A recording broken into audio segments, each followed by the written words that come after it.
السلام علیکم ورحمۃ اللہ وبرکاتہ۔ دین اسلام ایک مکمل زندگی گزارنے کا طریقہ بتاتا ہے۔ ہر چیز کھلے طور پر ہم کو سکھا دیا گیا ہے اسلام میں۔ ہم کو کسی اور دھرم کی طرف، کسی اور مذہب کی طرف دیکھنے کی کوئی ضرورت نہیں، سمجھے؟ اسلام مکمل ضابط حیات ہے، زندگی گزارنے کا مکمل طریقہ۔ یہ ایک بار سلمان فارسی رضی اللہ تعالیٰ عنہ، معلوم ہے سلمان فارسی رضی اللہ تعالیٰ عنہ، ایک بار ان سے کچھ یہودیوں نے سوال کیا کہ آپ کے نبی محمد صلی اللہ علیہ وسلم یہ کیسے نبی ہیں جو یہاں تک کہ پیشاب کرنے کا طریقہ بھی سکھاتے ہیں؟ تو سلمان فارسی رضی اللہ تعالیٰ نے اسی کو پلٹ کر جواب دیا کہ ہاں، ہمارے نبی پیشاب کرنے کا طریقہ بھی سمجھاتے ہیں۔ یعنی اسلام پورا مکمل دین ہے، زندگی گزارنے کا طریقہ۔ بچہ پیدا ہوتا ہے گھر میں، بڑے ہوتے ہیں، اسکول کو جاتے ہیں، پھر جوان ہوتے ہیں، بزنس لگتا ہے یا جاب، پھر شادی بیاہ، پھر جو ہے ان کی اولادیں ہوتی ہے، پھر آخر میں اس لیول پہ پہنچ جاتے ہیں جہاں خاتمہ بھی ہے۔ ہر مرحلے میں اسلام ہم کو گائیڈ کرتا ہے۔ اب آج ہمارا سبجیکٹ ہے، گھر میں کوئی بزرگ انتقال کا وقت قریب ہوتا ہے، پہلے تو بیماری کا علاج ڈھونڈنا چاہیے، ہر طرح سے بیماری کا علاج تلاش کرنا چاہیے اور علاج کرنا چاہیے۔ پہلی بات، اگر صحت مندی کی کوئی علامت نظر نہیں آ رہی، جو بالکل ایسا لگ رہا ہے کہ وقت آخری پہنچ جائے، تو رشتہ دار جو قریب آس پاس جو بھی قریب رہتے ہیں، وہ کیا کرنا چاہیے معلوم ہے؟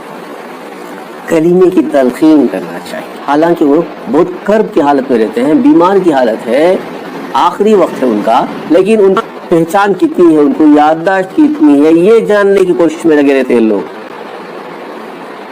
تو وہ بیچارے جو عنقریب ان کی حالت مطلب نزا کی حالت ہے، اس حالت میں ان کو تلقین کرنا چاہیے۔ ہمارے پاس کیا ہے معلوم ہے؟ تلقین جب دفن کر دیتے ہیں نا، دفن کرنے کے بعد سر کے پاس ٹھہر کر سورہ بقرہ کی پہلی 5 آیت پڑھتے ہیں اور پیروں کے پاس ٹھہر کر سورہ بقرہ کی آخری 2 آیت پڑھتے ہیں۔ اس کو تلقین کہا جاتا ہے۔ یہ تلقین ایکچوئل پڑھنا کہاں چاہیے تھا؟ جب انتقال ہو رہا ہے، جب سانسیں آخری ہے، وہاں پر ان کے پاس قریب رہ کر کلمے کی تلقین کرنا چاہیے، ایمان کی تلقین دلانا چاہیے۔ لیکن ہمارے پاس کیا ہے سسٹم؟ قبر میں دفن کرنے کے بعد سر کے پاس اور پیروں کے پاس تلقین کرتے ہیں۔ ٹھیک ہے، اس چیز کے بارے میں تھوڑا غور کرنا ہوگا کہ ہم کیا کرنا چاہیے اور کیا کر رہے ہیں۔ ٹھیک ہے، یہ ایک بات ہوئی۔ دوسری بات، اب انتقال کے بعد ان کو ثواب پہنچانے کے لیے قرآن شریف کی تلاوت کرتے ہیں لوگ۔ کیا احادیث میں اس کا ذکر ہے؟ کیا نبی صلی اللہ علیہ وسلم نے قرآن پڑھ کر بخشنے کے بارے میں کوئی بات سکھائی ہے؟ نہیں۔ قرآن میں کیا ہے؟ قرآن میں زندوں کے لیے احکام ہے۔ نماز پڑھو، فاسق فاجر نہ بن جاؤ، زکوٰۃ ادا کرو، نیک اعمال کرو۔ وہ چیز میت کے سامنے ٹھہر کر بیٹھ کے پڑھتے ہیں، نیک اعمال کرو، فاسق فاجر نہ بن جاؤ، زکوٰۃ ادا کرو، نماز قائم کرو۔ یہ کیوں ہوا اس طرح سے؟ اس طرح سے اس لیے ہوا کہ ہم قرآن کو ترجمے کے ساتھ سمجھ کر نہیں پڑھتے۔ اگر ہم کو ترجمہ معلوم ہے قرآن کا، اس میں کیا ہے؟ نکاح کی آیتیں ہیں، ہے نا، زکوٰۃ کی آیتیں ہیں، نکاح کی آیتیں ہیں، اور رمضان کے روزوں کی فضیلت ہے، اور قرض کا لین دین کے تعلق سے ہے، پھر طلاق کی آیتیں ہیں، اور مکمل زندوں کے لیے قرآن نازل ہوا ہے۔ لیکن ہم اس کو بخشنے کے لیے مردوں پر پڑھتے ہیں، میت کے سامنے بیٹھ کے پڑھتے ہیں۔ ہونا کیا چاہیے تھا؟ مغفرت کی دعا کرنا چاہیے۔ جب انتقال ہو گئی کوئی تو ان کی مغفرت کی دعا کرنا چاہیے۔ ہاں، نیک عمل میں قرآن شریف کی تلاوت نیک عمل میں شامل ہے، بے شک نیک عمل میں شامل ہے۔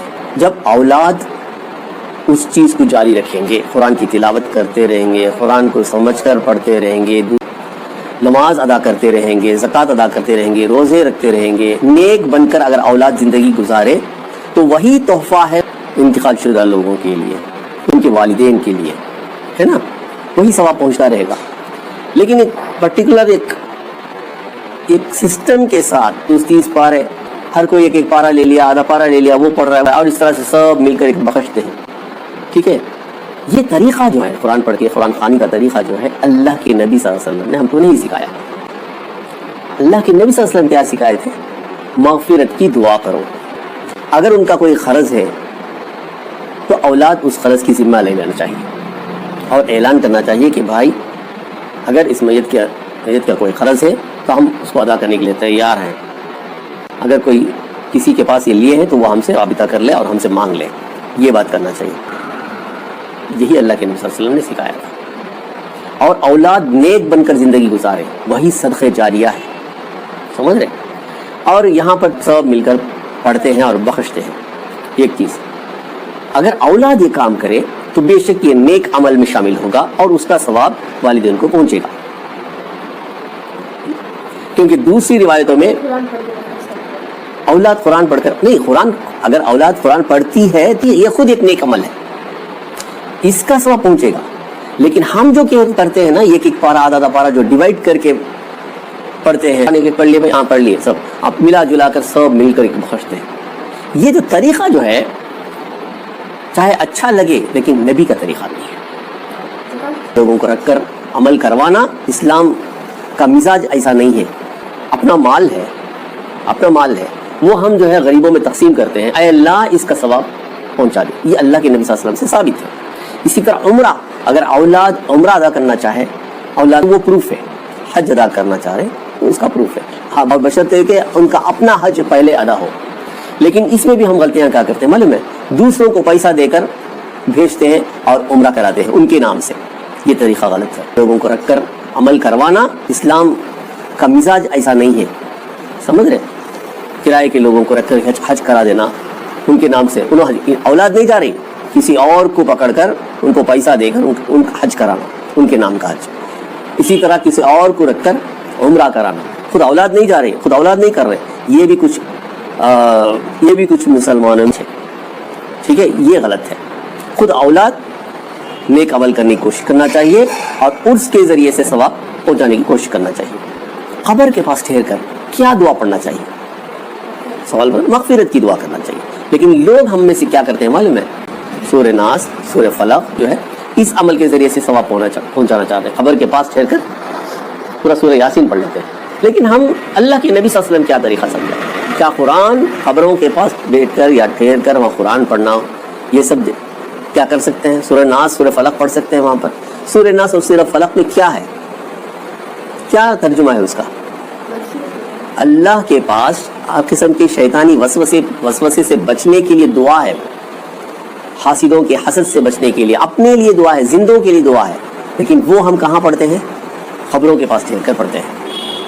اصل میں اگر ہم اللہ کے نبی صلی اللہ علیہ وسلم کے طریقے سے ہٹ جائیں گے تو ہم کو بات اللاجک لگے گی.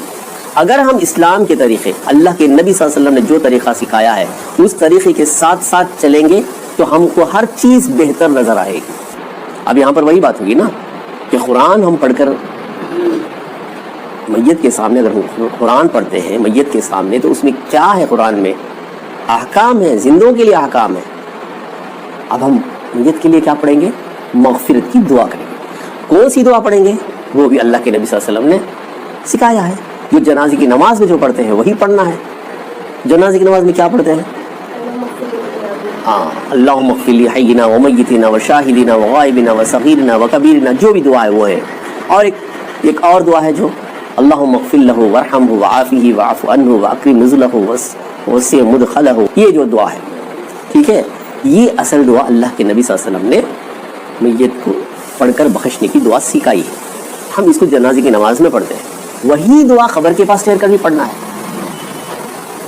سب سے بڑی بات، اولاد کو یہ دعا ہم یاد کرانا ہے. سمجھ رہے؟ اولاد پڑھے گی تو والدین کی بخشش ہوگی. یہ نسل در نسل ہر کوئی اپنے اولاد کو، ہر کوئی گھر کا ہر فرد سیکھنا چاہیے دعائیں. ٹھیک ہے، بدعتوں کے تعلق سے. اور انتقال ہونے کے بعد ٹھیک تیسرے دن ایک دعوت ہوتی ہے، اس میں خود بھی کھاتے ہیں، دوسروں کو بھی کھلاتے ہیں. اسی طرح پھر 3 دن، پھر 7ویں دن، پھر 21ویں دن، 40ویں دن، یہ چہلم، برسی، 7واں، 21واں، یہ سب کرتے رہتے ہیں. یہ نمبر مقرر کس نے کیا؟ اگر بخشنا ہے, اگر ثواب پہنچانا ہے تو کبھی بھی پہنچا سکتے نا. یہ فکس کیوں کیا 3 دن میں, 7 دن میں, پھر 21 دن میں, پھر 40ویں دن, 1 سال میں؟ اس طرح سے جب کوئی چیز فکس کرتے ہیں تو اس میں دین کی دلیل ہونی چاہیے. اسلام میں دلیل ہونی چاہیے. کوئی چیز کرتے ہیں دین کے نام پر کرتے ہیں تو اسلام میں اس کا پروف ہونا چاہیے, احادیث میں پروف ہونا چاہیے. لہٰذا یہ سب بدعتوں میں آتی ہیں. ہاں, اب جب بھی کبھی بھی خیال آیا, کسی کو کھلانے کا خیال آیا, کسی غریب کو کھلا دینا چاہیے, اس کا ثواب اللہ تعالیٰ پہنچا دے. دعا کر لینا چاہیے, اللہ اس کا ثواب جو بھی انتقال ہو گیا ان کو پہنچا دے, جنرل طور پر. لیکن یہ ڈیٹ فکس کر کے جو کام کرتے ہیں یہ بدعتوں میں شامل ہو جائے گا. بدعتوں سے بچنا چاہیے. ٹھیک ہے؟ کیوں؟ اللہ کے نبی صلی اللہ علیہ وسلم کی مسنون خطبہ, اللہ جو سنت سے ثابت خطبہ ہے, ہر خطبے میں اللہ کے نبی صلی اللہ علیہ وسلم پڑھتے تھے. کیا پڑھتے تھے؟ کل بدعت ضلالہ وکل ضلالۃ فی النار, ہے نا. ہر نئی چیز دین میں بدعت ہے, اور ہر بدعت گمراہی ہے, اور گمراہی کہاں لے جاتی ہے؟ جہنم کی طرف. تو لہٰذا یہ چیز بدعتوں سے بچنا چاہیے اور صحیح طریقہ جاننے کی کوشش کرنا چاہیے. اس میں سے کئی بار ایک اور بات بھی ہے کہ عورتوں کو جنازے کی نماز میں شامل نہیں کرتی. ہاں, تو سب سے بڑی ہماری یعنی لا علمی, کم علمی ہے کہ عورتوں کو مسجد تک آنے نہیں دیتے. مسجدوں کے دروازے عورتوں کے لیے بند رکھے ہوئے ہیں. کیا بولتے اس کو؟ لیکن مارکیٹ, شاپنگ مال, سفر, ٹرین میں سفر, فلائٹ میں سفر, کالجز, سب ہر دروازے عورتوں کے لیے, لیڈیز کے لیے کھلے ہیں, لیکن صرف مسجد کے دروازے بند. یہ کیوں ایسا ہے؟ اللہ کے نبی صلی اللہ علیہ وسلم کے زمانے میں صحابیات مسجد میں جایا کرتی تھی, نمازیں ادا کرتی تھی. مسجد میں عورتوں کے لیے الگ حصہ بنایا جائے تو وہاں پر علم ملے گا, عورتیں سیکھیں گی دین میں کیا کہا گیا ہے, دین کا مزاج کیا ہے, یہ سب عورتوں کو معلوم ہوگا. عورتوں کے لیے مساجد کے دروازے بند کر دیے تھے. 24 گھنٹے عورت یا تو گھر میں کچن میں بزی رہتے, پکانے میں, کھانے میں, بچوں کی طرف یہ چیزوں میں رہتے. ٹھیک ہے, اگر باہر جانا ہو تو شاپنگ, کالج, بسز میں سفر کرنا, ٹرین میں سفر کرنا, شادیوں میں شرکت کرنا, تو یہ چیزوں میں بہت انوالو ہو کے رہتے. لیکن مسجد کی طرف دروازے بند. ایسا کیوں؟ الحمدللہ جو صحیح قرآن و سنت کے مطابق چلنے والے علماء جو ہے اپنے مساجد میں عورتوں کا انتظام بھی رکھا ہے. اچھا ہے, تاکہ وہاں پہ آتے دین کا علم حاصل کرتے ہیں. اور کہا جاتا ہے کہ عورت پہلا مدرسہ ہے بچے کے لیے. ٹھیک ہے, تو اگر عورت علم حاصل کرے گی تو گھر بہتر ہوگا, اسلامی طور طریقے سے چلے گا, اخلاقیات رہے گی, ایمانیات رہے گی وہاں پر. اس طرح عورتوں کو مسجد سے دور کرنے کی وجہ سے جنازے کی نماز میں بھی شریک نہیں ہوتی ہیں عورتیں. حالانکہ نبی صلی اللہ علیہ وسلم کے زمانے میں عورتیں جنازے کی نماز میں شریک ہوتی تھیں. منع کہاں ہے؟ اللہ کے نبی صلی اللہ علیہ وسلم نے قبرستان جانے سے عورتوں کو منع کیا ہے. لیکن دیکھیے ہماری بدبختی کیسی ہے, درگاہوں پہ, درگاہ ایک قبر ہے, وہ بھی قبرستان ہے, درگاہوں پہ آلو کرتے ہیں عورتوں کو. جاتی ہیں عورتیں درگاہوں پہ, زیارت کرتے ہیں, پھول چڑھاتے ہیں, چادر چڑھاتے ہیں. عورتیں بڑھ چڑھ کے وہاں پہ ٹھہر کے قوالیوں میں حصہ لیتی ہیں. عورتیں درگاہوں کو جاتی ہیں, قبرستان ہے وہ. حالانکہ اللہ کے نبی صلی اللہ علیہ وسلم قبرستان جانے سے منع کیا ہے عورتوں کو, لیکن وہاں پہ جانے کی اجازت مل رہی ہے, وہاں پہ جا رہے ہیں عورتیں. لیکن مسجد کے دروازے عورتوں کے لیے بند ہے. آخر صحیح سنتوں پر چلنے والی جماعت کون سی ہے؟ یہ سوچنے والی بات ہے. صحیح عقیدہ کہاں ہے؟